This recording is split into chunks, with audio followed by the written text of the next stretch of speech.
ಇಂದೇ ಡೌನ್ಲೋಡ್ ಮಾಡಿ ಮತ್ತು ನಿಮ್ಮ ನೆಚ್ಚಿನ ಶೋಗಳನ್ನು ಆನಂದಿಸಿ.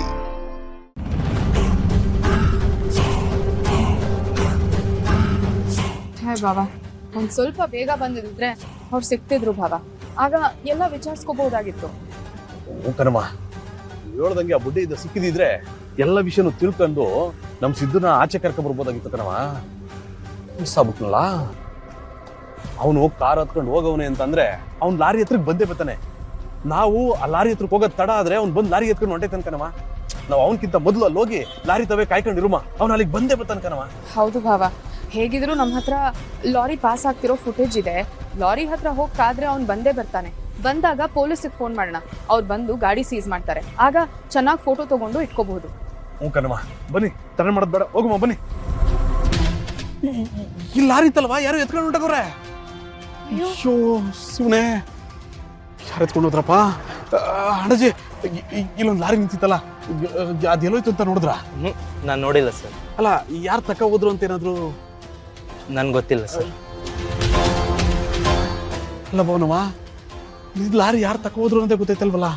ಬಾಬಾ, ಇದನ್ನೆಲ್ಲ ನೋಡ್ತಿದ್ರೆ ನಾವ್ ಏನೇನ್ ಮಾಡ್ತಿದೀವಿ, ಎಲ್ಲೆಲ್ಲಿ ಹೋಗ್ತಿದೀವಿ ಅನ್ನೋದನ್ನ ಯಾರೋ ತಿಳ್ಕೊತಿದ್ದಾರೆ ಅಂತ ಅನ್ನಿಸ್ತಿದೆ.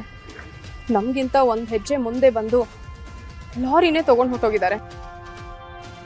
ನನಗೆ ಯಾಕೋ ಇದನ್ನ ನೋಡಿದ್ರೆ ಭಯ ಆಗ್ತಿದೆ ಬಾಬಾ. ಭಯ ಯಾಕವ? ನಾವು ನಮ್ ಸಿದ್ಧನ ಬುಡ್ಸ್ಕೊಂಡು ಬಂದೇ ಬರ್ತೀವಿ. ನೀವೇನು ಭಯ ಪಡ್ಬೇಡಿ, ಆರಾಮಾಗಿರಿ. ಅಲ್ಲ ಬಾಬಾ, ಇನ್ನೇನ್ ಸಿಕ್ಕಾಕೊಂಡ ಅನ್ನೋ ಅಷ್ಟ್ರಲ್ಲೇ ಇವ್ನ್ ಹೆಂಗ್ ತಪ್ಪಿಸ್ಕೊಂಡ್ಬಿಟ್ಟ? ಇವ್ನಿಗೆ ಹೇಗ್ ಗೊತ್ತಾಯ್ತು? ಅದೇ ನಂಗೂ ಅರ್ಥ ಆಯ್ತಲ್ಲ ಕಣವ. ಅಲ್ಲ, ನಾವು ನುಡುಕ್ತಿದೀವಿ ಅಂತ ಅವ್ನ್ಗೆ ಯಾರು ಹೇಳ್ತಾ ಇದ್ದಾರೋ? ಆ ಬಿಟ್ಟಿದ್ದಂಗೆ ಹೆಂಗ್ ಗೊತ್ತಾಗೋಯ್ತು? ತಪ್ಪಿಸ್ಕೊಬಿಟ್ನಲ್ಲವಾ? ಇರ್ಲಿ ಬರವಾ, ನೀವೇನು ಯೋಚನೆ ಮಾಡ್ಬೇಡಿ. ಬನ್ನಿ ನೋಡುಮ್ಮ, ಅದೇನಾಯ್ತದ ಆಗ್ಲಿ, ಬನ್ನಿ. ಬಿಡ್ರ ಏಯ್, ನನ್ನನ್ನು ಯಾಕೆ ಸರ್ ಕಟ್ಟಾಕ್ತಿದ್ರಾ? ನಾವಿಬ್ರು ಎಷ್ಟು ಆತ್ಮೀಯರು. ನಾವಿಬ್ರು ಸೇರ್ಕೊಂಡು ಎಂತೆಂಥ ದೊಡ್ಡ ದೊಡ್ಡ ಕೆಲಸ ಮಾಡಬೇಕಿತ್ತು ಸರ್. ಮಗನೇ, ಕೊಟ್ಟಿರೋ ಒಂದು ಕೆಲಸಕ್ಕೇನೆ ನನಗೆ ಬ್ಲ್ಯಾಕ್ ಮೇಲ್ ಮಾಡ್ತಿದ್ಯಾ? ನಾವು ಆತ್ಮೀಯರು ಇನ್ನೂ ಕೆಲಸ ಮಾಡೋದಿತ್ತ? ಸರ್, ನನ್ನನ್ನು ಯಾಕೆ ಸರಿ ಹೊಡಿತಿದ್ದೀರಾ? ನನ್ನನ್ನು ಯಾಕೆ ಸರಿ ಕಟ್ಟಾಕಿದ್ದೀರಾ? ಒಳ್ಳೆ ಪ್ರಶ್ನೆ ಕೇಳಿ. ನಾನು ನಿಂಗೆ ಅವತ್ತು ಏನು ಹೇಳಿದ್ದೆ? ಲಾರಿ ನಂಬರ್ ಪ್ಲೇಟ್ ಕಿತ್ತಾಕ್ಬಿಟ್ಟು ಸ್ಕ್ರ್ಯಾಪ್ಗೆ ಹಾಕು ಅಂತ. Sir, ಅದಾಗಲ್ಲ sir. ಮನೆಯವ್ರಿಗೆಲ್ಲ ಒಂದ್ಸರಿ ಲಾರಿ ತೋರಿಸಿ ಇವತ್ತು ಸಂಜೆನ ಲಾರಿ ಬಿಟ್ಟು ಬರೋಣ ಅಂತ ಅಂದ್ಕೊಂಡಿದ್ದೆ ಸರ್. ಯೋ, ನೀನು ಹೇಳಿದ್ನಲ್ಲ, ನಂಬಕ್ಕೆ ನಾನೇನು ದಡ್ಡ ಅಲ್ಲ. ನನ್ನ ಹತ್ರನೇ ದುಡ್ಡು ಇಸ್ಕೊಂಡು ನನಗೇ ಬ್ಲ್ಯಾಕ್ ಮೇಲ್ ಮಾಡ್ತಿದ್ದ. ಸರ್, ನನ್ನ ಹತ್ರ ಲಾರಿ ಇದೆ, ನಾನು ಇದ್ದೀನಿ, ದುಡ್ಡು ಕೊಡಿಲ್ಲ ಅಂದರೆ ಸ್ಟೇಷನ್ಗೆ ಹೋಗ್ತೀನಿ, ನನಗೇ ಹೆದರಿಸ್ತಿದ್ದ. ಎಲ್ಲಿ ಈಗ ಹೆದರಿಸು ನೋಡೋಣ. ಹೆದರಿಸೋ ಸರ್, ನಾನು ಬಿಟ್ಬಿಡಿ ಸರ್, ನಾನು ಹೊಡಿಬಿಡಿ ಸರ್. ನೀನು ಯಾವತ್ತು ಈ ಥರ ಕೆಲಸ ಮಾಡಲ್ಲ ಸರ್. ನಿಮ್ಮನ್ನು ಯಾವತ್ತು ಕಂತು ದುಡ್ಡು ಕೇಳ್ತೀನಲ್ಲ ಸರ್, ಯಾವತ್ತೂ ಕೇಳಲ್ಲ ಸರ್. ಯಾರ ಕಣ್ಣಿಗೂ ಕಾಣದೇ ಇರೋ ಹಾಗೆ ಎಲ್ಲರೂ ದೂರ ಹೋಗಿ ಸೆಟ್ಲ್ ಆಗ್ಬಿಡ್ತೀನಿ ಸರ್. ಇನ್ನೊಂದು ಮಾತ್ರ ಆಚೆ ಬಿಡೋ ಮಾತೇ ಇಲ್ಲ ಕಣ. ನೀನೇನಾದ್ರೂ ಆ ಕಡೆ ಬಿಟ್ಟರೆ ನನಗೆ ಪ್ರಾಬ್ಲಮ್ ಆಗುತ್ತೆ. ಹಾಂ, ಅದಕ್ಕೆ ನೀನೊಬ್ಬ ಈ ಪ್ರಪಂಚದಲ್ಲಿ ಇದ್ದೆ ಅಂತ ಗೊತ್ತೇ ಆಗಬಾರ್ದು, ಹಾಗೆ ಮಾಡ್ತೀನಿ. ನಿನ್ನ ಲಾರಿ ಬಗ್ಗೆ ಅವರಿಗೆ ಆಲ್ರೆಡಿ ಗೊತ್ತಾಗಿದೆ. ಇನ್ನು ನೀನೇನೋ ಅವ್ರ ಕಣ್ಣಿಗೆ ಕಾಣಿಸ್ಕೊಂಡ್ರೆ ನನ್ನ ಕತೆ ಮುಗಿದು ಕಣ. ಅದಕ್ಕೆ ನೀನು ಕಾಣಿಸ್ಕೋಬಾರ್ದು ಅಂದರೆ ಇಲ್ಲೇ ಇರಬೇಕು. ನೋಡ್ರ, ಜೋಪಾನವಾಗಿ ನೋಡ್ಕೊಳ್ಳಿ. ಇವನೇನಾದ್ರು ತಪ್ಪಿಸ್ಕೊಳಕ್ಕೆ ಟ್ರೈ ಮಾಡಿದ್ರೆ ಎತ್ಬಿಡ್ರು. Sir, Ravishankar sir. ಭಾವನವ, ಯಾಕವ ಹಿಂಗೆ ಸಪ್ಕಿದ್ದೀರಿ? ಇಂಥ ಟೈಮಾಗೆ ನೀವು ಧೈರ್ಯವಾಗಿರ್ಬೇಕನವ. ನಾನು ಧೈರ್ಯವಾಗೇ ಇದ್ದೀನಿ ಬಾಬಾ, ಆದರೆ ನನ್ನ ತಲೆನಲ್ಲಿ ಕೆಲವೊಂದು ವಿಚಾರಗಳು ಓಡ್ತಾ ಇವೆ. ಇದೆಲ್ಲದ್ರ ಹಿಂದೆ ಯಾರಿರಬಹುದು? ಸಿದ್ದು ಅವ್ರ ಮೇಲೆ ಯಾರಿಗಾದ್ರೂ ಏನಾದರೂ ಕೋಪ ಇದೆಯಾ? ನಿಜವಾಗ್ಲೂ ಸಿದ್ದು ಅವ್ರ ಮೇಲೆ ಕೋಪ ಇದೆಯಾ ಅಥವಾ ಶ್ರೀಕಾಂತ್ ಅವ್ರ ಮೇಲೆ ಏನಾದರೂ ಕೋಪ ಇದೆಯಾ? ಒಂದು ವೇಳೆ ಶ್ರೀಕಾಂತ್ ಅವ್ರ ಮೇಲಿರೋ ದ್ವೇಷನ ತೀರಿಸ್ಕೊಳ್ಳೋದಕ್ಕೆ ಯಾರಾದರೂ ಹೀಗೆ ಮಾಡಿದಿದ್ರೆ ಸಿದ್ದು ಅವ್ರನ್ನ ಈ ಕೇಸಲ್ಲಿ ಸಿಕ್ಕಾಕ್ಸಿ ಅವ್ರಿಗೇನು ಲಾಭ ಇದೆ? ಅಥವಾ ಇದೆರಡರ ಮಧ್ಯೆ ನಾನಿರೋದ್ರಿಂದ ನನ್ನ ಮೇಲೆ ಇರೋ ಕೋಪಕ್ಕೆ ಯಾರಾದರೂ ಹೀಗೆ ಮಾಡ್ತಿದ್ದಾರಾ?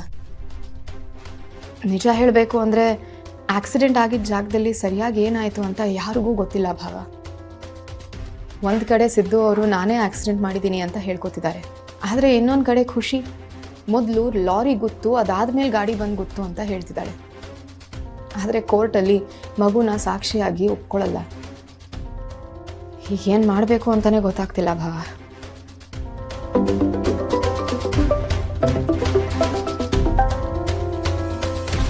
ಹಲೋ ಸರ್, ಹೇಳಿ ಸರ್. ಹ್ಞೂ ಸರ್, ಹ್ಞೂ ಸರಿ ಸರ್, ಹ್ಞೂ ಸರ್. ಭಾವನವ್ವ ಲಾಯರ್ ಫೋನ್ ಮಾಡಿದ್ರು.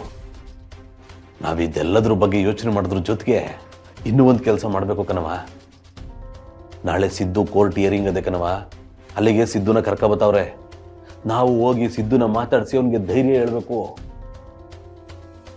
ಈ ತಪ್ಪು ನಿನ್ನಿಂದ ಆಗಿಲ್ಲ ಅನ್ನೋದನ್ನ ನಮ್ಗೆ ಅರ್ಥ ಮಾಡಿಸ್ಬೇಕು ಕಣವ. ಪಾಪ ನಮ್ಮ ಸಿದ್ದು ತುಂಬಾ ಸೂಕ್ಷ್ಮ ಮನಸ್ಸಿನವನು ಕಣವ. ನಾನೇ ಮಾಡಿದ್ದೀನಿ ಇದನ್ನೆಲ್ಲ ಅಂತ ಒಪ್ಕೊಂಡ್ರು ಒಪ್ಕೊಬಿಡ್ತಾನೆ. ಅವನ್ಗೆ ಅದಾಗಕ್ಕೆ ಬಿಡಬಾರ್ದು. ನಾವು ಅವನಿಗೆ ತಿಳಿಸಿ ಹೇಳ್ಬೇಕು. ತಪ್ಪು ಮಾಡಿದವ್ರಿಗೆ ಶಿಕ್ಷೆ ಆಗಬೇಕು ಕಣವ. ಅಲ್ಲಿ ಗಂಟ ನೀವು ಹೊಸಿ ಧೈರ್ಯವಾಗಿರ್ಬೇಕು ಅಷ್ಟೇ. ಹಾ ಭಾವ. ನಮ್ಮ ಸಿದ್ದು ತಪ್ಪೇ ಮಾಡಿಲ್ಲ ಅಂದಮೇಲೆ ಅದನ್ನ ಸಾಬೀತು ಮಾಡೋದು ಒಂದೇ ಬಾಕಿ ಕಣವ.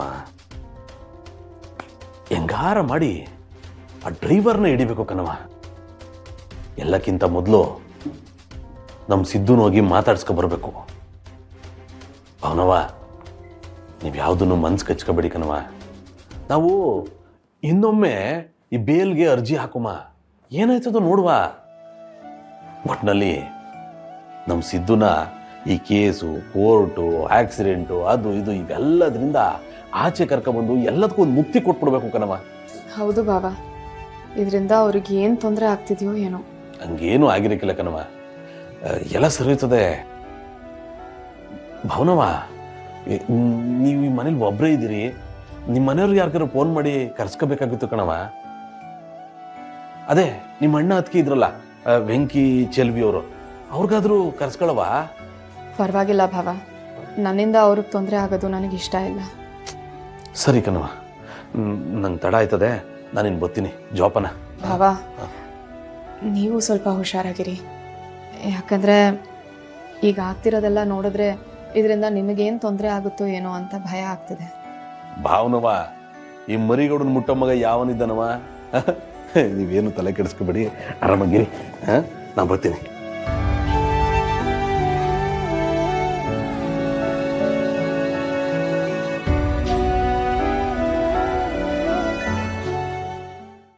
ಲಕ್ಷ್ಮೀ ನಿವಾಸ ಲಕ್ಷ್ಮೀ